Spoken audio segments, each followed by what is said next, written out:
Bryan, so I want you to introduce yourself, then Jesse, and then I'll come in last, and then we can just open it up with some questions for Jesse.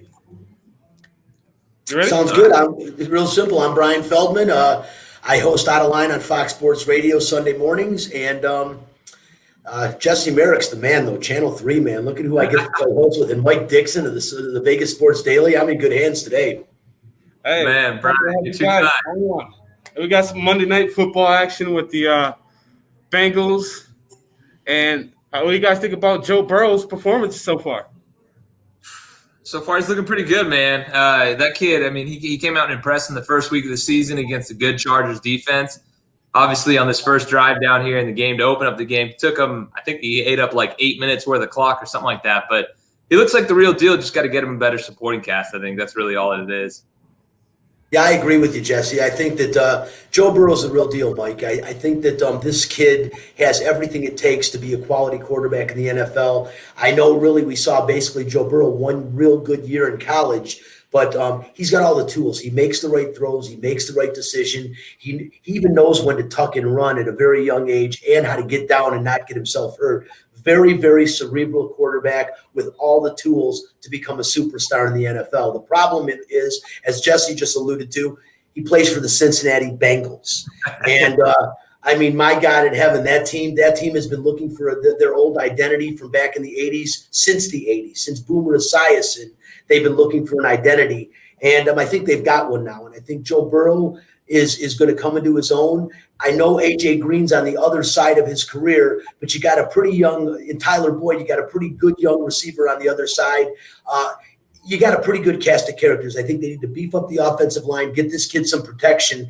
And, in 2-3 years, Cincinnati could be a name we're talking about when we start talking about the postseason. Yeah. I tell you what. So I'm here at the Superbook, courtesy. Thank you to Westgate and Jay Corner Jay allowing me to be here at this bubble. But we have a Monday Night Football game with the Saints and the Raiders. They're going to break into Allegiant Stadium this Monday. Obviously, here at the Superbook contest, the Raiders are plus 0.5 on this spread.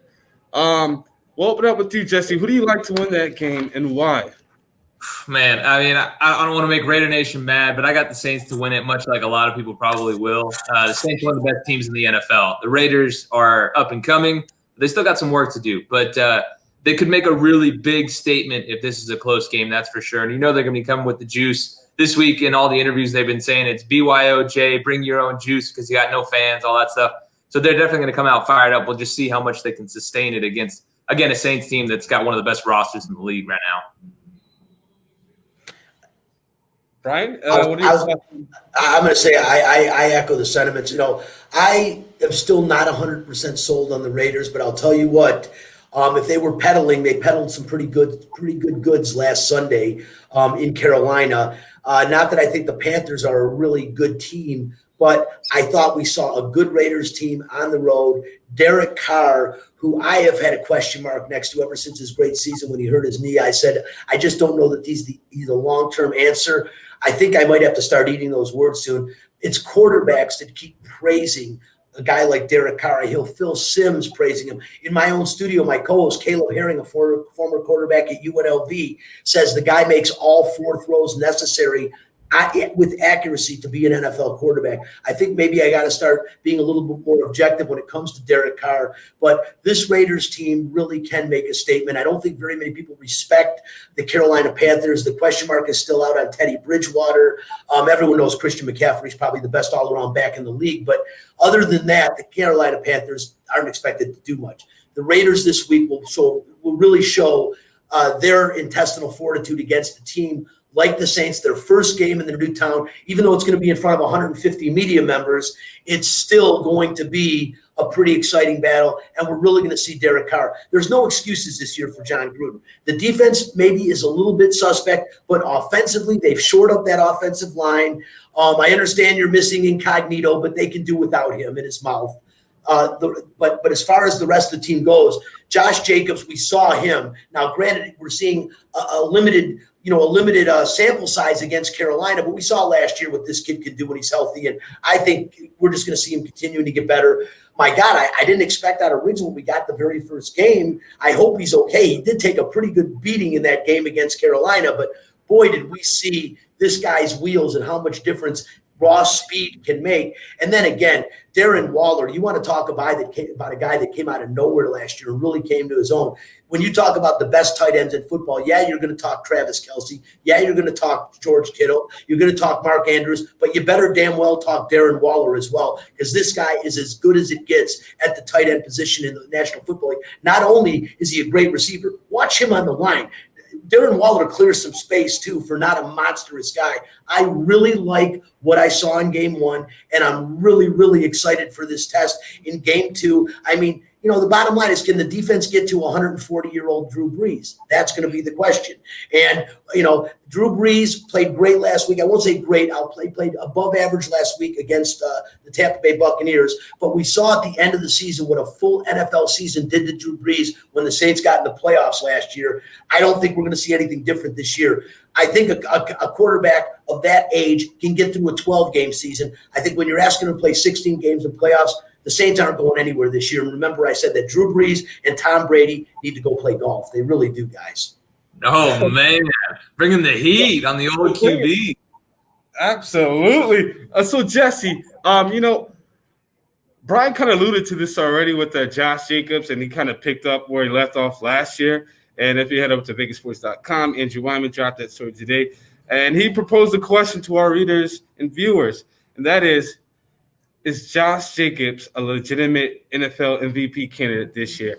And although it's only been 1 week, and you really can't go off just a week. However, based on the metrics, 1,400 yards and projected 48 touchdowns. That's kind of like a ridiculous stat based on projections. But what have you seen out of Josh Jacobs last week that you can see that will translate to this week with the Saints? Well, I mean, the big thing last week was, look, heading into it, obviously everyone was talking about Jacobs being the guy on the Raiders offense. But the big thing is, if I would have told you leaving that game that we were going to be talking about Josh Jacobs and not Christian McCaffrey, you'd probably be pretty stoked about that if you're a Raiders fan. And it turns out that's exactly what we're doing. The kid tore it up. And again, it's a suspect defense for the Panthers there. So again, I want to see him do it against a team like the Saints, whose front seven is one of the better ones around, or really the front four, really. Their linebackers aren't much to write home about, but Demario Davis is a good linebacker. But I do want to see him do it consistently. We've seen what he could do last year, even getting hurt, playing through injuries. He's a tough kid. He's one of those guys that I think can take over the AFC West and really be something down the line. I do think it's a little too early for him in his career to be talking about him in the MVP category right now. But with the offensive line, the way this team as a whole for the Raiders is really improving, I really think he could be in the discussion maybe in a couple of years. But you got to have a better team in order to be in that discussion for MVP. But again, the kid is unreal. He's anything and everything the Raiders could have hoped for. And now he's expanding his game even more, showing that he actually can be a factor in the passing game as well. Worked on his route running in the offseason, watched a lot of cut-ups to different receivers around the league, even mentioned that he watched a lot of Hunter Renfrow, and just how he uses time and space and really is, not a guy that has all the physical tools in Hunter Renfrow, but can make things happen. And so you take a guy like Josh Jacobs, who has all the physical tools and is learning how to work with him and do everything like that in the passing game. It just adds a different element into his game. And when that kid's got the rock in his hands, I don't want any part of him. He runs like a savage. So I love watching him, and I can't wait to see what the future holds for him. But MVP this year, I got to back off of that one big time. Hey, spot on analysis. I do like that. So we're going to go on to the other side of the ball and talk about that pass rush, or their lack of pass rush. Last week, do you really think they can get to Drew Brees? We'll have to see. They'll have plenty of opportunities, man. As much as the Saints throw the ball, the only issue is he does get the ball out pretty quickly. And we didn't see him get the kind of pressure you maybe would have liked to see them get against a team like the Panthers. But again, it's a young defensive line. But then you bring in Malik Collins, who's one of the guys that a lot of people talk about as being one of the more underrated defensive linemen in the league in terms of pressures and getting to the quarterback and affecting the quarterback. And then you bring in Cleve Farrell, who was really, I think he takes a beating when he shouldn't have. Yeah, he was the number 4 overall pick, all these different things. And maybe his numbers didn't live up to the hype, especially when you got a guy like Max Crosby who comes through and gets, 10 sacks last year, maybe a bit more. I can't remember off the top of my head. But I think you see those guys mature. You see them to continue and work and things like that. And you bring in a linebacking core behind them that can actually cover a soul. And this team is really a lot better, especially along the defensive line as they've kind of grown that second year. Max Crosby's getting a little more attention. He had some opportunities there. A couple times, they were chipping him, things like that. He even talked about it today that he noticed he was getting a little more attention. So I think as this year goes on, you're going to see this D-line get a little bit more pressure. And then you just got to see the different levels of the defense really hold their own as well. In order to give those guys time to get to the quarterback, you also want to see the corners get some coverage. You want to see the linebackers do their job, actually cover the running backs and things like that. So I think, again, it's one of those things where the Raiders are maybe a year or two out to where we really see what this team is that John Gruden and Mike Mayock really want to see and build. But as they are right now, it's a really young, talented defense and just talented team overall that I think could do some interesting things. You don't really know what to expect the Raiders, to be completely honest, but this is a really big, important time, starting with this game right here and really the next 6 moving forward. Some tough competition. If they come out of this on the winning side, I think a lot of people are going to be impressed with what the Raiders have done thus far. And that is amazing. I actually want to go to Bryan with this. Damon Arnett kind of struggled last week, and then now the reports are that Michael Thomas should be out. And Trayvon Mullen responded on Twitter to Tyler Bischoff. What do you think about this Raiders secondary against the Saints, Bryan Feldman? I think the secondary is still a bit suspect. Let's be honest. I'm a little concerned about it. I think that the last line of defense is so vitally important. And real quick, before I finish with this, I just want to go back. When you say the word MVP in Vegas right now, I hope eventually we're talking about Josh Jacobs. But the only MVP in Vegas right now is A'ja Wilson. And give her all the props in the world for getting in the wubble, becoming the WNBA's MVP. She works so hard for it. She is one of the greatest sports personalities I have had the pleasure to talk to. I'm sure Jesse and Mike, you can echo those sentiments as well. She's fun to talk to. She's bright. She's vivacious. And what a great lead for the WNBA when the NBA really lost its prowess when Kobe Bryant left us this past winter, the biggest WNBA advocate there was out there. And A'ja Wilson, what a great person to take this league going forward. I just wanted to say that because when you say MVP right now, that's the only name that's resonating in my brain. But as far as the secondary goes. Well said, Bryan. Well said. As far as the secondary goes, you mentioned it is going to be tough this year. Arnett has his struggles. Covering a guy like Michael Thomas, they are going to have to double him. There is nobody single-handedly that can cover that guy in the Raiders. Eric Harris is going to have to hit big and strong at the free safety position. You got to be great. I love the little bit of improvement. Even though he's an old guy, picking up Jeff Heath from the Cowboys, that guy has always been a gritty gamer. He'll play the nickel in a lot of positions with the Raiders. He'll come in nickel situations. But Jeff Heath is a ball hawk and a guy with the nose for the ball. It's going to be interesting if this team can gel together. LaMarcus Joyner, all kinds of potential. Will potential turn in to prowess at one of the corner positions? We'll find out. But the last line of defense for the Raiders, the secondary, does have me concerned. I think the front seven, I'm right there with Jesse. This is a game to get after the quarterback. Drew Brees, yes, he gets the ball out quickly. Yes, he has some tremendous weapons in a guy like, to have a back like Kamara, first of all, to take the heat off is unbelievable. Michael Thomas, who's going to argue, in almost every fantasy draft, he's the number one wide receiver pick. So you're going to say he's not the best receiver in football? And then another guy that's not talked about enough because he's been around and he's been a little bit of a journeyman. I think he's found a home with the New Orleans Saints. Jared Cook, another tight end that gets the job done. I think he had 8 catches against Tampa Bay last week. So they will have their job. The Saints throw the ball. And, can you rattle Drew Brees? In the past, it's been a difficult thing to do. Now, at 41 years old, trust me, he knows he cannot get hammered by a big defensive back and have much longevity for this season. So the bottom line is the back's got to cover long enough for them to hit him. If they can do that, if the secondary can give the line enough time to get to Drew Brees, we're going to see a really good game and probably a pretty impressive game on Monday night. Oh, man, I love it. You mentioned a lot of skill players, and I'll start with you, Jesse, and then followed up with Bryan. Hey, wide receivers, running backs, tight ends, right? Who do you think will be a football fantasy stud this week on Monday Night Football for our fantasy football or even prop bettors, enthusiasts out there? Yeah, I mean, I think an easy one when you look at the Saints without Michael Thomas has got to be Emmanuel Sanders. He's a guy that steps in. He's the veteran guy right there in that receiving core as well. He's gonna benefit from him not being in the lineup. That's for sure. And you look at just even how he played in Week 1 against the Bucs. He was getting a lot of looks, and he's a guy that still has a whole lot left in the tank. He's been there, done that, knows what he's doing.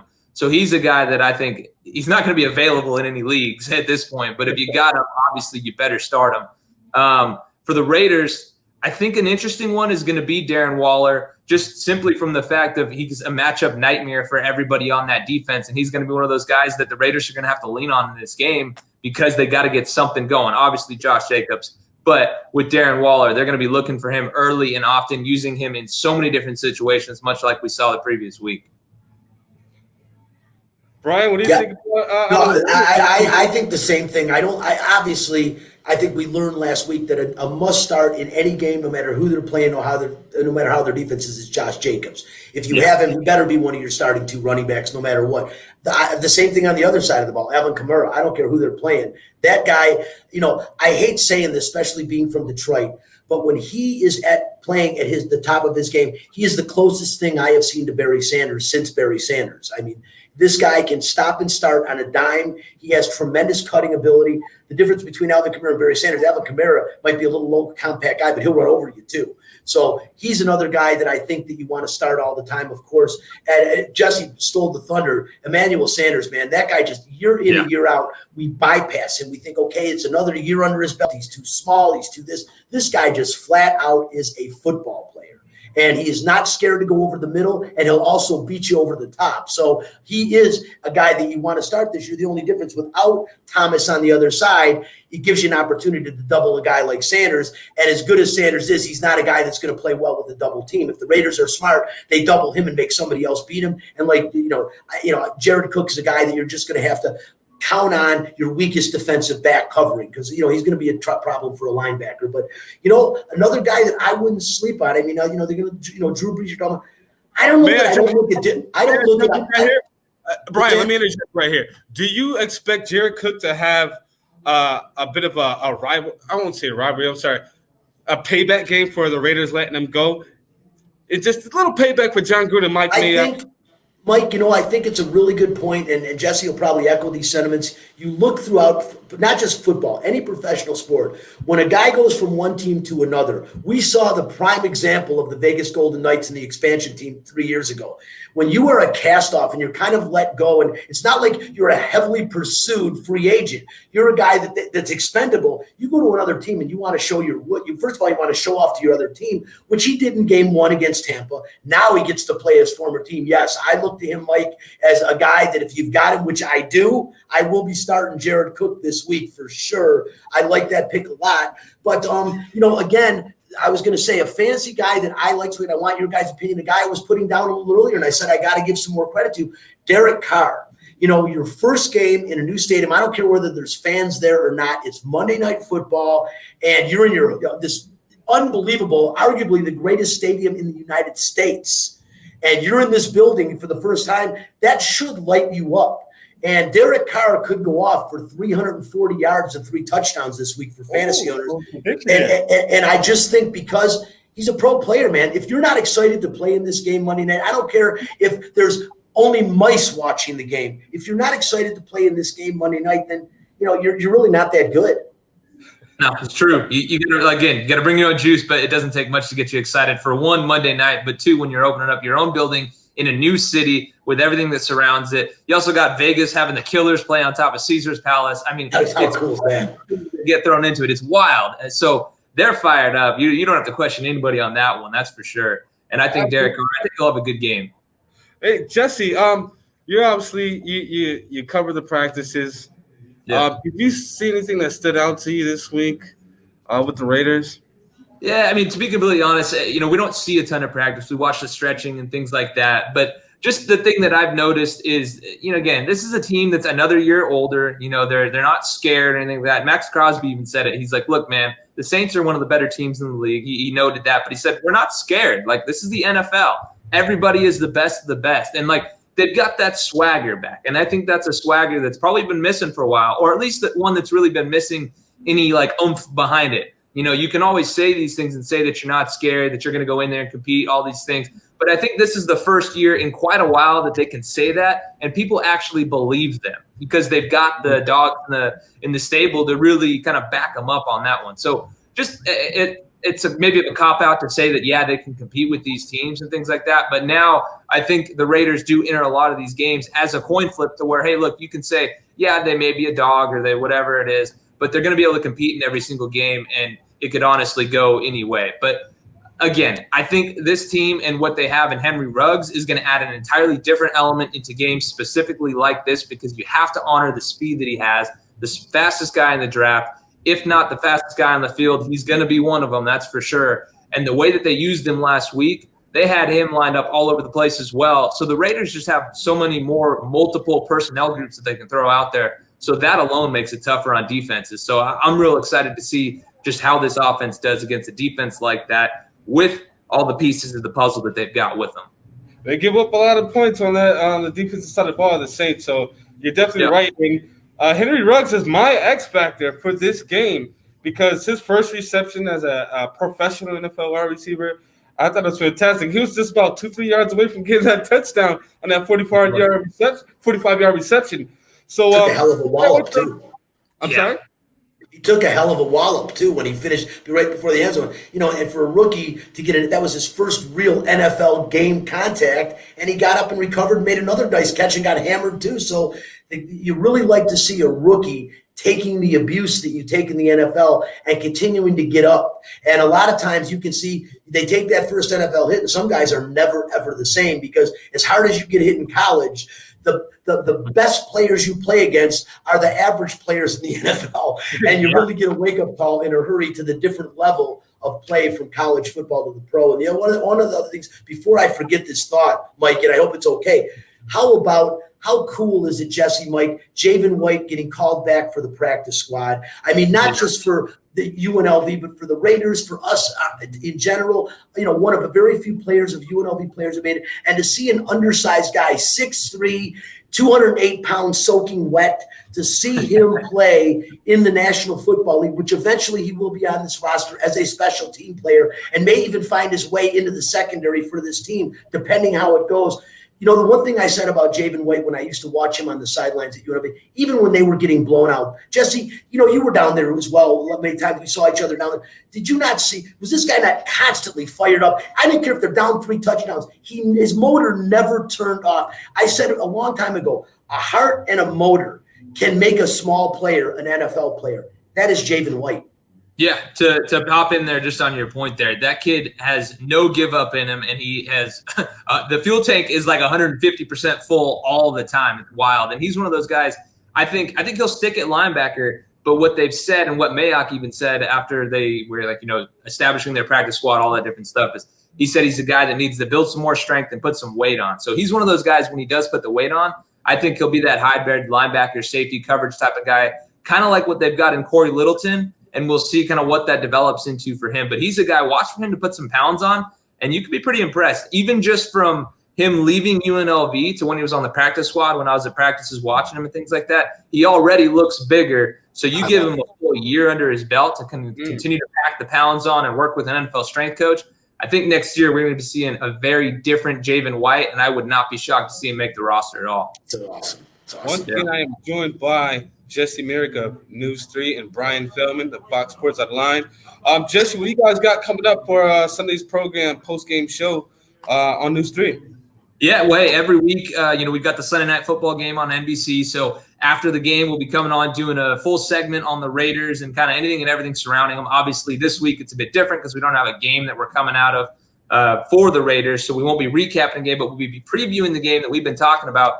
So, guys, it's kind of a little bit of everything. We'll be doing the show down actually outside of Allegiant Stadium, just getting ready for the hype and everything that comes along with that. Amber Dixon always does a nice little segment diving into the betting side of it as well. So we'll dive into some of those numbers as well. Obviously, all of what the guys are saying about playing their first game here in Vegas. I'll be doing more of a preview of the matchup as a whole, try to get to as much as I possibly can. But we always try to have a little bit of fun with it up there at News 3. So we all can't wait to get it going. And, again, Monday is the big night, so we'll see how it goes. Brian, you host a morning show, Fox Sports. What are you guys going to be doing to preview this upcoming game for on Monday Night Football? We're excited. We do a segment on the show called S&B with C, and it's because of Caleb Herring being former quarterback. It's a silver and black with Caleb Herring. And we're going to be talking, we'll spend probably a good majority of the show on the NFL and obviously on the Raiders. The same thing, the hype, the excitement.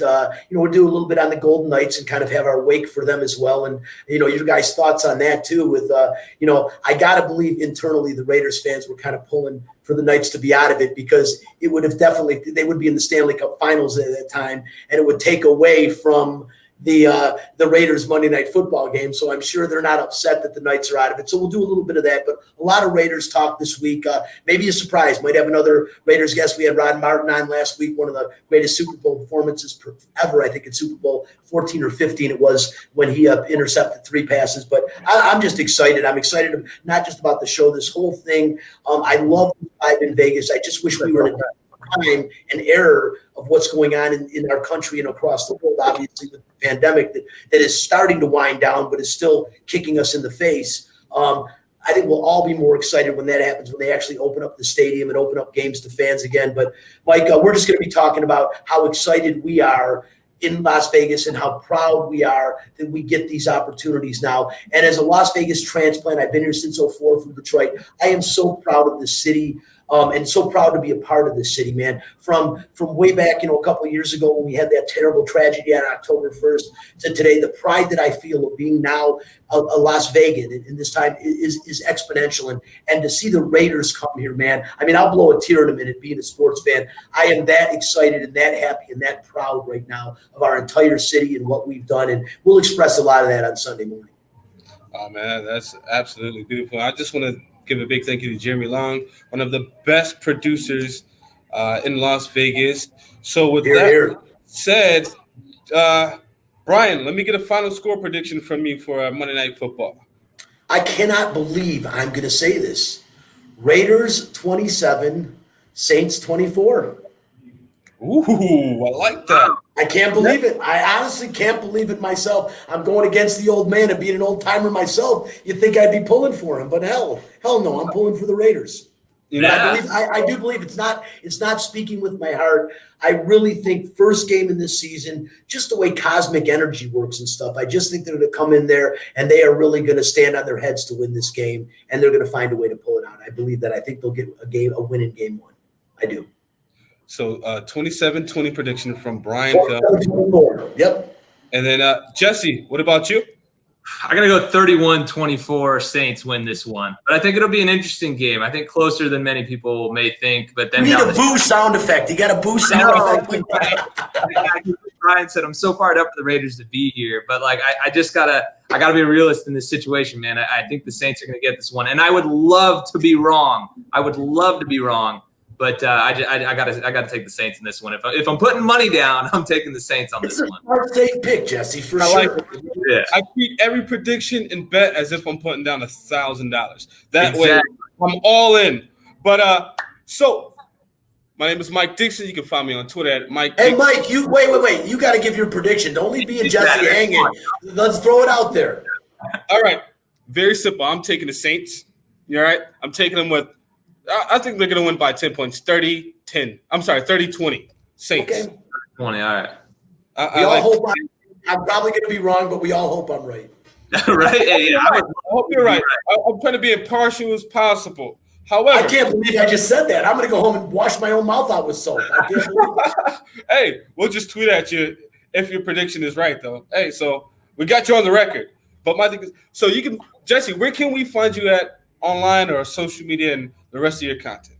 Yeah, best one. I mean, at News3LV. Obviously, you guys tune to us and watch us, but news3lv.com is our page. But to find me on Twitter, that's where I'm most active. It's at Jesse News3LV. So hit me up, check it out, give me a follow, tell me I'm wrong and I'm an idiot because the Raiders are going to win, and let's have some fun, man. You dropped great content. By the way, you guys did an amazing job with that Vegas Golden Knights when they return home. And Bryan, where can they find and listen to you online or on air and find you on social media? As far as sports go, I'm on every Sunday morning I'm at 8 o'clock at Fox Sports Radio. That's 98.9 FM and 1340 AM, flagship of the Vegas Golden Knights. They always want me saying that when I mention mention the station, so I did. Other than that, Twitter, Instagram, it's all at Outaline. That's OUTTALINE.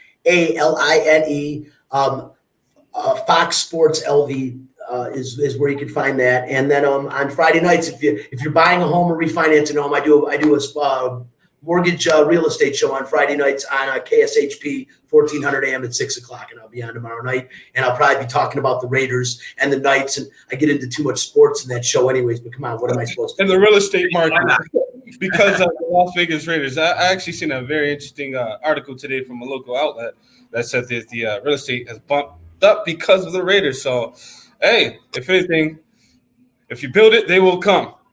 And obviously, that $2 billion stadium has been panning out thus far. But thank you once again, Jesse and Bryan and Superbook and Jay Cornegay and Westgate for having me here.